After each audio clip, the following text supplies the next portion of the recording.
किशनगंज गांव में एक चावल व्यापारी रहता था। उसके पास एक गधा था। व्यापारी रोजाना गधे पर चावल की बोरियां लादकर पहाड़ी पार करके बाजार जाता था। अजी सुनिए, आज आप बाजार जा रहे हैं तो कुछ चावल की बोरियां ज्यादा लेते जाइए। क्यों, आज क्या कोई खास दिन है?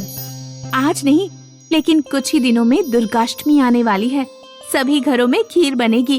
खीर के कारण चावल की डिमांड ज्यादा होगी। बात तो तुमने ठीक कही, लेकिन हमारा गधा मुसीबत है। ये तो 2 बोरियों का बोझ भी उठाने में नखरे करता है। तीसरी बोरी पता नहीं उठाएगा भी या नहीं। व्यापारी का गधा बहुत चालाक और कामचोर था। जब व्यापारी उस पर बोरियां डालकर उसे अपने साथ ले जाता, तो गधा बीच रास्ते में किसी भी जगह पर बैठ जाता और उठता ही नहीं। अरे उठ जा भाई, उठ जा। क्या हो गया? क्यों बैठ गया? व्यापारी गधे को चने खिलाता, पानी पिलाता, तब जाकर कहीं गधा खड़ा होता। गधे ने जब उस दिन सुना कि मालिक उस पर 3 बोरियां लादने वाला है, तो वह काम चोरी करने के तरीके सोचने लगा। मालिक की बीवी ज्यादा दिमागदार बनती है। 3 बोरियां तो मैं पहाड़ी पर बिल्कुल नहीं चढ़ाऊंगा। व्यापारी उस दिन एक डंडा अपने साथ लेकर निकला।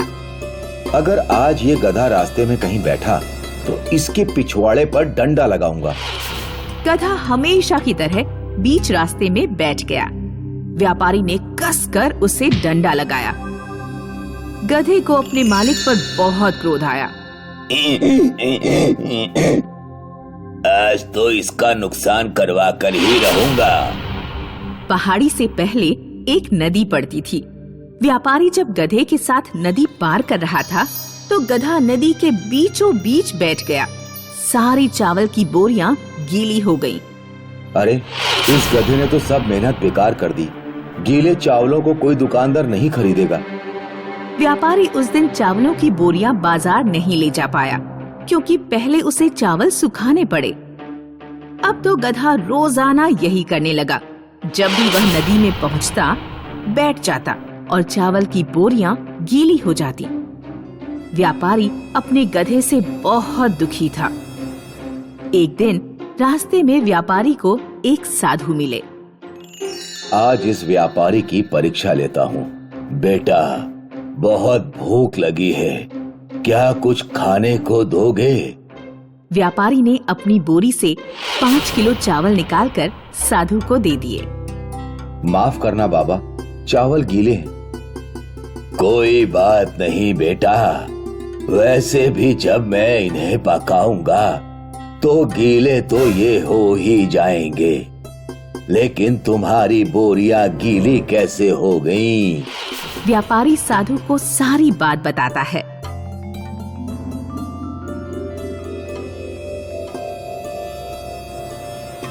अच्छा, तो ये समस्या है।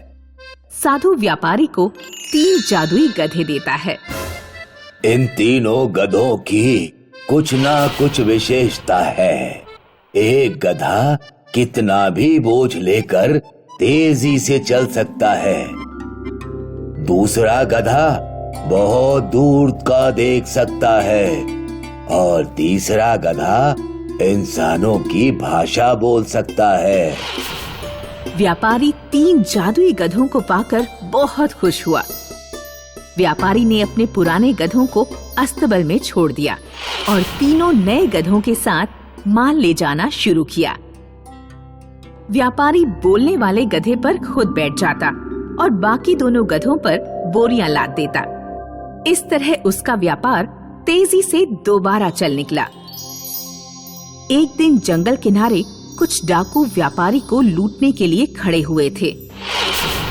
दूर तक देख लेने वाले गधे ने तुरंत ये सूचना बोलने वाले गधे को दी।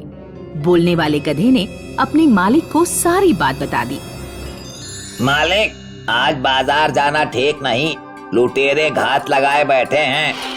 शाम को व्यापारी को खबर मिली कि गन्ना व्यापारी को लूट लिया गया है। अगर ये 3 जादुई गधे ना होते तो भगवान ना जाने क्या होता। उधर पुराने गधों को बहुत क्रोध आ रहा था। ये तीनों मालिक के प्यारे बने बैठे हैं, मैं इन्हें जिंदा नहीं छोड़ूंगा। पुराना गधा जंगल से एक जहरीले पेड़ की पत्तियां तोड़कर ले आया और उसने वे पत्तियां दांतों से पीसकर अपने खाने में मिला दी और फिर तीनों जादुई गधों से जाकर बोला, भाइयों, आज मेरा खाना खाने का मन नहीं है, खट्टी डकार आ रही है, तुम लोग मेरा खाना खा लो। यदि इसे किसी ने नहीं खाया तो ये बेकार हो जाएगा और अन्न को बेकार करना ठीक नहीं। बोलने वाला गधा सोचने लगा कि आज से पहले इसने कभी अपना खाना नहीं दिया, लेकिन आज अचानक ये इतना मधुर व्यवहार क्यों कर रहा है। हम ये खाना खा लेंगे, लेकिन पहले तुम्हें थोड़ा खाना खाना पड़ेगा। मैंने तुम्हें बताया कि मुझे खट्टी डकारें आ रही हैं, मैं थोड़ा सा भी नहीं खा पाऊंगा। हम गधे हैं, तो क्या तुमने हमारी अकल को भी गधा समझा है? बोलने वाला गधा सारी बात अपने मालिक को बता देता है। व्यापारी पुराने गधे के खाने को एक चूहे को खिलाकर देखता है। चूहा खाते ही मर जाता है। अब इस गधे को यहाँ रखना ठीक नहीं। व्यापारी पुराने गधे को एक धोबी को बेच देता है। धोबी बहुत निर्दयी था। वह खूब ज्यादा बोझ गधे पर लादता और गधे को डंडे से खूब मारता। अरे मर गया रे बापू, घास मैंने खाने में जहर ना मिलाया होता तो मैं अपने पुराने मालिक के पास ही आराम से रहता। दोस्तों, इस कहानी से हमें शिक्षा मिलती है कि जो दूसरों के लिए गड्ढा खोदता है वह स्वयं ही उसमें गिरता है।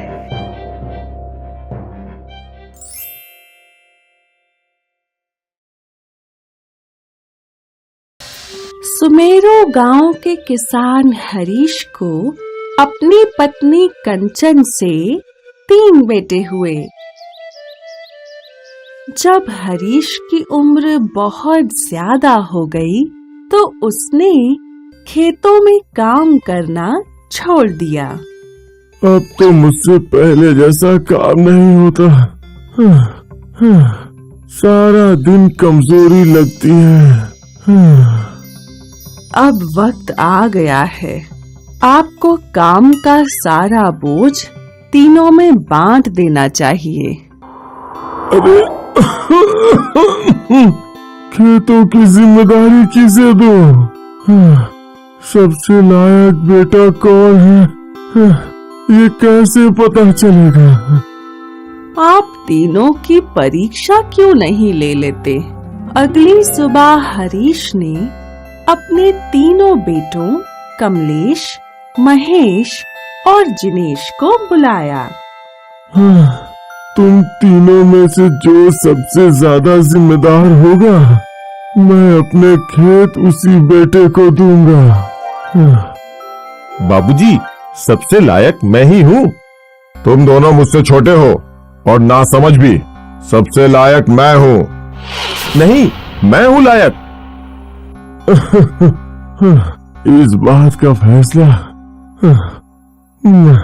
मैं करूंगा। अगले दिन हरीश ने सुबह सुबह तीनों बेटों को गाय की बाड़ी के पास बुलाया।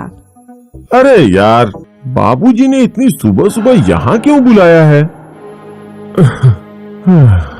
इस बाड़े में 3 जादुई गाय हैं। तुम तीनों को एक एक गाय को पालना है और साथ ही खेत पर काम भी करना है। तुम तीनों में से जो सबसे ईमानदार, मेहनती और काबिल होगा, 10 दिन बाद उसकी गाय सोने की बन जाएगी और मैं खेत उसी बेटे को दूंगा। ये खेत तो मुझे ही मिलेंगे। नहीं, मुझे मिलेंगे। हरीश ने तीनों बेटों को 10 दिन का वक्त दिया। तीनों बेटे अपनी अपनी गाय लेकर चले गए। उन्हें दिन भर खेतों में काम भी करना है और गाय का ख्याल भी रखना है। शुरू में तो तीनों अपनी गाय का ध्यान रखते हैं, मगर 2 दिन बाद ही महेश और कमलेश गाय की सेवा से चिढ़ने लगते हैं। अरे कितना चारा खाएगी तू? मैं तेरा ध्यान रखूं या इन खेतों का? है? सबसे बड़ा बेटा कमलेश खेतों में मेहनत करने के बजाय सिर्फ गाय के पास बैठा रहता। ले तेरा चारा, तुझे और चारा दूंगा, बस तू सोने की गाय बन जा। लेकिन तीसरा बेटा जिनेश ईमानदारी से गाय की सेवा भी करता और रोज खेतों पर बुआई करने भी जाता। इस तरह 10 दिन बीत गए। अब तीनों बेटों की अपने पिता से मिलने की बारी थी। हे भगवान, मेरी गाय तो सोने की बनी ही नहीं, कहीं बाबूजी खेत दूसरे भाइयों को ना दे दें। एक काम करता हूँ, इस गाय पर सुनहरा रंग चढ़ा देता हूँ। अरे रुक रुक रुक रुक, कहाँ भाग रही है? रुक जा रुक जा। कमलेश की तरह महेश ने भी डर के मारे अपनी गाय पर सुनहरा रंग चढ़ा दिया। अरे सिंह क्यों मार रही है? रुक रुक रुक रुक रुक रुक रुक रुक, अभी तेरी पूंछ पकड़ता हूँ। कमलेश और महेश अपनी अपनी गाय लेकर हरीश के पास गए। कमलेश और महेश की सुनहरी गाय देख हरीश हैरान हो गया। तभी जिनेश भी वहाँ आता है, लेकिन उसकी गाय तो पहले की ही तरह सिर्फ सफेद है। मुझे माफ कर दीजिए बाबूजी, मैं आपकी कसौटी पर खरा नहीं उतर सका। ये कुछ पैसे हैं जो मैंने गाय का दूध बेचकर जमा किए हैं। आप खेत को बड़े भाइयों में बांट दीजिए। हरीश को अब फैसला करना था। बहुत सोचने के बाद उसने फैसला किया। हाँ, मेरे सारे खेत आज से जिनेश संभालेगा। ये सुनकर दोनों भाई चौंक गए। लेकिन बाबूजी, शर्त के मुताबिक तो सोने की गाय हमारे पास है। हाँ, ये कोई जादुई गाय नहीं है और ना ही ये कभी सोने की बन सकती है।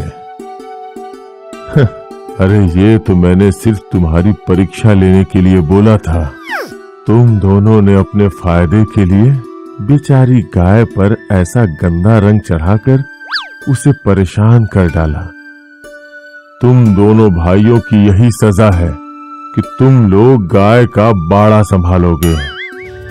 इस कहानी से हमें ये शिक्षा मिलती है कि जो व्यक्ति फल की इच्छा किए बिना ईमानदारी से अपना काम करता है, सफलता उसे ही मिलती है।